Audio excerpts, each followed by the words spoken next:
ازيكم يا فنانين؟ اخباركم عاملين ايه؟ معاكم مازن عجوز. فيديو النهارده ان شاء الله هو الفيديو الثاني من سلسله من البدايه للنهايه. هنشرح مع بعض ازاي ممكن ان احنا نصمم درع درع تهنئه ودرع تكريم بطريقه سهله وبسيطه. الدروع بشكل عام من الحاجات اللي هي السهله في تصميمها، لان هي ما بيبقاش فيها تفاصيل كتير او ما بيبقاش فيها مثلا حاجه بتركب على حاجه ومشقبيه، ويعني فاهم ازاي فيها تفاصيلها قليله. يعني ممكن تعمل درع شكله كويس عباره عن حته كده قطعه فلات معمول فيها شويه رسومات على شويه شغل وخلاص على كده. فتصميمها بيكون سهل، ما بيحتاجش واحد يكون محترف قوي في الكورل درو او مش محترف اصلا. والله يعني انت لو تابعت الفيديو ان شاء الله هتستفاد منه وهتقدر ازاي تصمم درع بالشكل اللي يجي على دماغك. تمام. في البداية بس قبل اي حاجة انت بتحتاج شوية حاجات مثلا ممكن انك تستخدمهم او بتشوف الفكرة اللي في دماغك ايه. في حاجات بتكون جاهزة. يعني مثلا ممكن تجيب درع جاهز وتبدأ انك تعدل عليه وتضيف له شوية مثلا حاجات، او تجيب مثلا صورة من على النت وحابب انك تعمل زيها. فانا هشوف مثلا حاجة كده اهو مثلا على النت. انا دلوقتي دخلت على النت وبدأت اللي انا اشوف كده نعمل حاجة اسمها تغذية بصرية. التغذية البصرية دي انك بتحاول تشوف مثلا شكل مثلا ممكن تنفذه، او يعني قد تعتقد ان هو هيبقى شكله حلو، فبتبدأ تدور بالطريقة دي لحد ما تلاقي الحاجة اللي تكون مناسبة معاك او انت الحاجة اللي عايز تعمل شبهها. لو في عميل جايب لك مثلا وليكن درع معمول اوريدي، او في فكرة في دماغه. انا في درع عملته كان بناء على طلب الشخص كان قاعد معايا وانا بصممه وقال لي عايزين نعمل كذا ونضيف كذا، وهتلاقي شكل الدرع ظاهر قدامك دلوقتي على الشاشة. تمام. انت مثلا ممكن من الحاجات اللي انا قصدي عليها انك ممكن تسهل معاك الدنيا انك تستخدم حاجة زي كده. تمام. وبعد كده بتبدأ انك تشتغل عليها، يعني دي بتسهل معاك وليكن اغلب الدرع. تمام. فانا وليكن مثلا عايزين نعمل حاجة تكون كويسة يكون شكلها حلو وسهلة بسيطة. خلينا مثلا في درع زي ده. الجودة بتاعته طبعا زي الزفت. لا كويسة، ظبطت. النت هو اللي زي الزفت. ماشي. ببدأ اللي انا احملها، بس انا عندي النت هنا سيء للغاية للأسف. بعد ما حملت الصورة ببدأ اللي انا افتحها على البرنامج بتاعي. تسحب الصورة عادي جدا، يعني اعتقد الموضوع سهل مش فيهوش اي افتكاسات. تمام. في دروع او في صور بتكون الصورة نفسها او الدرع مسقط رأسي، يعني مظبوط، سهل انك تشتغل عليه على طول، انك ترسم من عليه. تمام. وهنتعلم برضو ان شاء الله في فيديو تاني ازاي ترسم من على حاجة تكون موجودة بالفعل. تمام. انا هنا اهو مثلا بعمل خط زي كده، غير بس لونه، دخلنا خط شوية. ده لو احنا هنقلد حاجة. تمام. لكن لو احنا مثلا هنعمل حاجة من البداية الشرح بيختلف شوية او مش بيختلف قوي، يعني هي بتبقى نفس الفكرة برضو. تمام. دلوقتي احنا محتاجين ان احنا نبدأ نشف الكلام ده كله او نعمله على بحيث ان هو يتقص معانا او نظبطه يعني كتصميم. فببدأ اللي انا عامل مثلا هنا وليكن مربع. تمام. كده احنا يعني احنا بنحاول بقدر الامكان ان احنا نشتغل عليه، لكن ما مش هنخليه بالظبط قوي. بعد كده باجي هنا عامل كيرف كده عشان السن بتاع الدرع ما يعورش. تمام. بعد كده بجيب اداة البين تول، بتلاقيها هنا كده اهو. بعد كده بين. تمام. وببدأ اللي انا ارسم الكلام ده كله، باخد نفس الكيرف ونفس كل حاجة، بضغط هنا مثلا على شيفت. تمام. بحيث انها تطلع معايا مظبوطة. وبرضه على شيفت باجي هنا، ممكن ما نضغطش شيفت هنا. تمام. دلوقتي هنا احنا عايزين نعمل ايه؟ هنفصل شكل الدرع بتاعنا. يعني ايه هنفصل الدرع؟ يعني هنا انت لو واخد بالك ده معمول بالازرق، تمام، والحاجات دي معموله بالابيض، وليكن هنعمل الحاجات دي سبليميشن وهنلزقها على الدرع. هل الصح ان احنا يعني انا دلوقتي جاي بظبط الازرق، هل انا الف دي معايا ولا هنعمل ايه؟ هقول لك تعمل ايه ببساطه. اول حاجه تفصل الازرق بس، اعتبر ان الجزئيه دي كده كلها الابيض ده اعتبره مش موجود، انت عايز تشتغل على الازرق.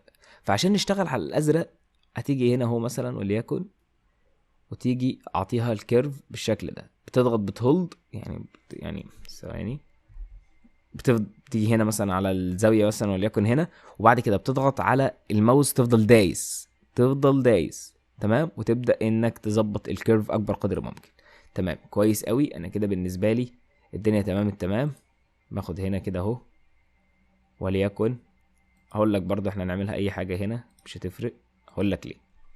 تمام كده انا عملت الجزئيه الزرقاء ماشي. فباجي هنا مغير اللون عشان برضو ابقى مترجم الدنيا ماشيه ازاي، واخليها مثلا وليكن اللون الاخضر ده. حلو الكلام. وببدا اللي انا اكبر الخط شويه بحيث اللي انا ابقى الحاجه كلها قدامي بشكل واضح. تمام. طب القطعه البيضاء السبليميشن دي انا لو جيت لزقتها هيبقى مكان الالتصاق هنا بس الجزئيه دي، لو واخد بالك من اول الخط الاخضر لحد الحته دي. هل ده كلام مظبوط؟ لا طبعا كلام مش مظبوط. ليه كلام مش مظبوط؟ لان مع اقل خبطه او مع اقل حاجه هتقع معايا. طب الحل ايه؟ الحل انك هتيجي جايب اداه البين تول، برضو كده كده انت محتاج انك ترسمها، وببدا اللي انا ارسم الحته البيضه دي. تمام.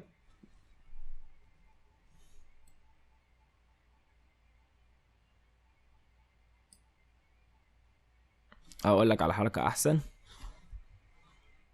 برضو، نيجي واخدين الدايره دي الاول،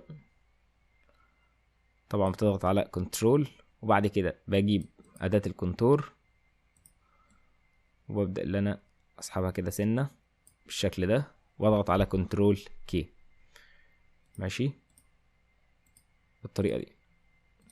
بعد كده بجيب اداه البين تول تاني وابدا بيها من هنا مثلا وليكن، واجي طالع كده برضو نفس الكلام، بفضل ضاغط وابدا اللي انا اشد بالطريقه دي،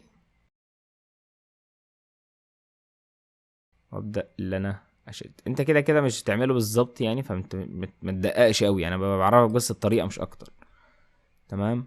وبعد كده متفرقش برضو معانا زي ما قلنا ان احنا كده كده هنعدل عليها تاني. تمام. باجي محدد الاتنين وبعد كده اخش على جوين كيرف، بعد كده ابلاي، وهيبدا ان هو يربط لي الاتنين ببعض. انا دي الطريقه بس عشان اسهل عليك الدنيا يعني. تمام. عايز مثلا انا اجيبها سنه كده بتاع الكلام ده كله ماشي. تمام كويس قوي. نيجي عاملين ايه بقى؟ جايبين الكونتور اللي احنا عملناه وجايبين الشكل اللي احنا عملناه ده برضو، نيجي طالعين بيهم بره كده، وبعد كده بضغط على فرونت ماينس باك بالشكل ده. كده انا عملت الجزئيه البيضاء. تمام كده كويس قوي. طب انا عشان برضه نظبط الدنيا معانا زي ما قلنا، رجع اعمل لها فيل بالمنظر ده كده، بقت هي الجزئيه البيضاء. طب والجزئيه الخضراء دي هنعملها زي ما قلنا انها تبقى بالازرق، فباجي اعمل لها فيل بالمنظر ده، ودي بيضة برضه فبخليها بالمنظر ده. فكده انا عرفت او تخيلت شكل الدرع بتاعي هيبقى عامل ازاي. تمام كويس قوي. دلوقتي عايزين نعمل الدايره دي برضه زي ما قلت، الموضوع سهل، دايره عادي جدا مفيش اي مشكله، وببدا اللي انا اظبطها على الشكل بتاعي، وليكن خليها هنا كده شويه وبعد كده فيل. تمام كويس قوي. يبقى كده متشكرين للدرع ده، متشكرين لافضلك. اجي مخلي كله باللون الاسود او لاين اسود. تمام. ممكن نخليهم برضو كلهم نفس تخانه الخط بالشكل ده كده. طب انا دلوقتي احنا قلنا الحته دي هنعملها سبليميشن، والحته دي هنعملها سبليميشن، والحته دي برضو سبليميشن او ابيض او ايا كان، سواء هتعمله على اكريليك او هتعمله على خشب، بس انا بتكلم ان احنا هنعمله على خشب، حاجه تكون تكلفتها بسيطه. تمام. تمام. دلوقتي دي عشان نلزقها هنا زي ما قلت لك هيبقى اللزق ضعيف، فاحنا بنعمل حركه بسيطه جدا، ان نجي باجي دي واخدها كده كوبي، وجايب دي مع دي وضغط على ويلد. تمام. انا عامل اختصار ويلد اللي هي حرف الدبليو، فتلحم معايا على طول من مجرد ما بدوس على حرف الدبليو. تمام. نيجي برضو جايبين دي واخدينها كوبي، وجايبين دي مع دي وعاملين ويلد بالشكل ده، ونيجي هنا دي واخدينها على جنب برضو، دي اللي هتتعمل سبليميشن، ونيجي هنا مغيرين اللون بتاعها نخليه وليكن اللون الاحمر على حسب انت عامله في المكنه ايه، بحيث ان هي تبقى حز، يعني ما تبقاش ما تتقطعش. تمام بالشكل ده كده.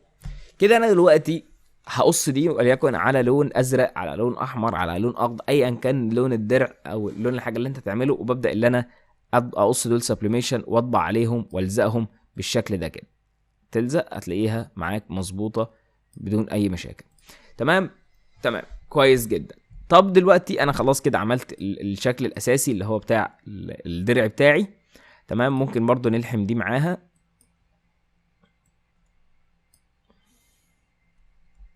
تمام لا خليها كده ماشي. وبرضو دي لو حابب انك تطبع عليها برضو بنركنها على جنب، وبعد كده باجي عامل وولد بالشكل بالكامل. طب تمام. طب دلوقتي الدرع ده كده عبارة عن قطعة بس مش ثابت، يعني عايزين نثبته على حاجة، فمحتاجين ان احنا نعمل له ارضية. طب الارضية دي هنعملها ازاي؟ بتجيب مربع برضو، اداة المربع، وتبدا انك تعمل مستطيل بنفس مقاس القعده. ممكن تعملها على قعدتين مثلا، يعني واحده كبيره وواحده صغيره شويه. تمام انا باجي هنا اقفل القفل واعمل 5 بحيث 5 مللي، او نخليها مثلا خليها 5 مللي كويس. الدوران الدرع ده مقاسه كام كله؟ يا لهوي الدرع ده كبير قوي.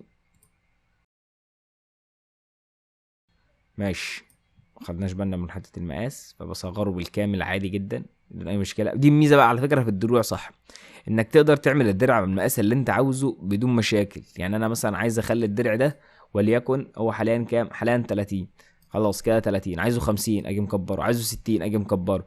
بس بنراعي نقطه واحده بس هي اللي بنراعيها، هي نقطه المشقبيات، او النقطه اللي هي بتاعه التثبيت بتاعه في الارض. بس دي هي الحاجه الوحيده اللي بتبدا انك تعدل عليها تاني.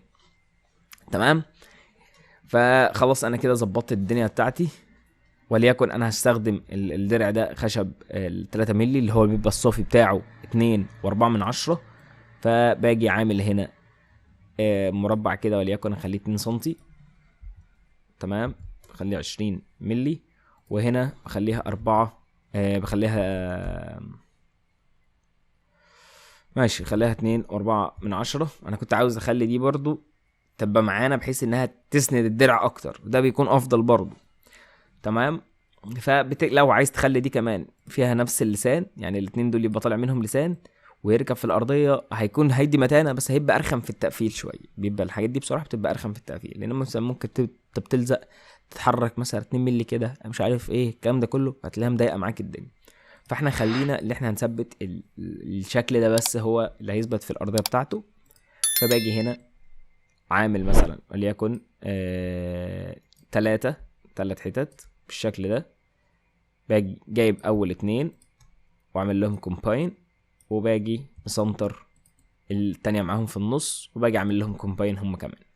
تمام كويس جدا. باجي اعمل ايه بقى؟ باجي واخد منهم نسخة كوبي، وباجي ماسكها من الميد بوينت. اول ما تيجي عليها كده اهو هتلاقي ظهر لك كلمة ميد بوينت، تيجي ماسك منها وتيجي هنا على الميد بوينت بتاعة القطعة دي كمان.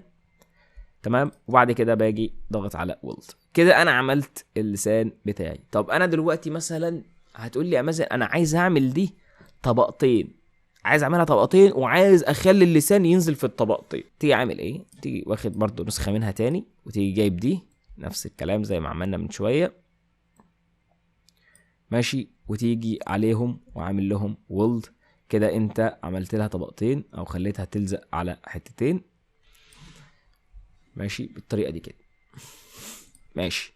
طب دي هنخليهم الاتنين كده نفس مقاس بعض، لا شكلها مش حلو. فتيجي جايب دي اللي هي القطعة التانية اللي عملناها، تيجي جايب أداة الكونتور وتبدأ إنك تكبر شوية بالشكل ده، وبعد كده تضغط على كنترول كي عشان تفصل الكونتور من بعضه، وتيجي ماسح الجزئية الداخلية بالشكل ده. تمام بعد كده بضغط على كومباين، وهنا برضو نفس الكلام بضغط على هنا. ممكن نلف البتاع دي شوية تاني، حاسسها مش أحسن حاجة ماشي بالشكل ده كده مثلا، وليكن بحيث برضو تبقى ايه متناسقة مع التانية. تيجي مركب الاتنين على بعض اهو بالشكل ده كده. عايز مثلا تعمل دي وليكن لون، والتانية اللي بره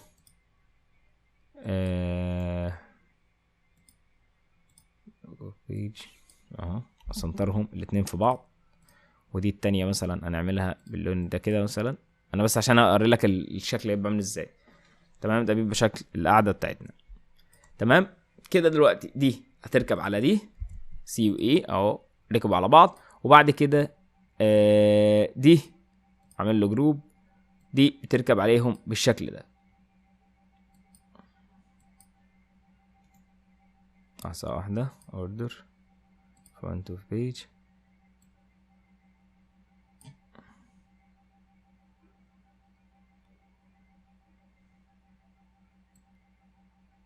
ماشي كويس اللي انا خدت بالي. في حاجة انا عملتها غلط، انا ما خدتش بالي بصراحة ايه اللي حصل. تمام بس انا عندي دلوقتي دي مش يعني هتبقى مطرفة شوية. طب اظبطها ازاي؟ هنظبطها ازاي؟ هتيجي جايب محدد الشكل اللي هو بتاع الدرع، وتجيب اداة الشيب تول. تمام انا عامل له جروب، معلش اسف. تيجي الاول بتلغي الجروب، وتيجي جايب الشكل بتاع الدرع، وتجيب اداة الشيب تول او تضغط على F10، وتيجي محدد النقط اللي تحت دي، وتيجي مثلا ماسك نقطة منهم وضغط على شيفت وتحرك شوية. تمام بالشكل ده كده، كده ركبت معاك بدون اي مشاكل. تمام تمام اهو. بعد كده اعمل لها جروب، ودي نفصلها ودي نفصلها، ويبقى عندي دي القطعة دي هتتحط على الدرع من تحت، تكتب عليها اي حاجة. ممكن تعملها سادة، ممكن تعملها بحيث تخلي شكل الدرع كده كله متناسق، يبقى عبارة عن طبقتين، يبقى شكله هيكون افضل احسن ما تبقى سادة خالص، بحيث هتدي لها برضو منظر قيامة اكتر. تمام تطبع الحاجات دي بقى سبليميشن، تشتغل سبليميشن وتطبعها، تبدا انك تكتب. عايز تعملها حفر ليزر بتكتب عليها وتدخلها مع المكنه برضو زي ما تحب. بس كده ده كان فيديو النهارده، يا رب يكون الفيديو عجبكم واستفدتوا منه. انا عايز اقول لكم ان الفيديوهات والله انا يعني مسجل فيديوهات، وبالفعل الفيديوهات اللي نزلت على القناه الفتره الاخيره كانت فيديوهات اوريدي متسجله من قبل ما اخش الجيش، وفيديوهات متسجله من 2023 اصلا. تمام فاعذروني، انا عارف ان انا مقصر شويه في موضوع الفيديوهات، بس باذن الله هحاول بقدر الامكان ان انا انزل بصفه مستمره. بحاول ان انا الحاجه اللي بلاقيها مطلوبه، او الحاجه اللي هي اللي بحس الناس محتاجاها فعلا، او ممكن حد يستفاد منها، ان شاء الله نبدا ان احنا ننزلها. برضو ما تنساش تكتب في الكومنتات تحت لو في حاجه معينه انت محتاجها. بس كده، وقول لي ايه رايك في السلسله دي، نكمل فيها ولا خلاص ولا بلاش؟ يعني انا عملت فيديو البصمه المره اللي فاتت، وان شاء الله يكون الفيديو ده هو الفيديو التاني. تمام فعرفنا نكمل ولا نسحب على الموضوع. بس كده كان معاكم مازن العجوز، دمتم بخير وسلام عليكم.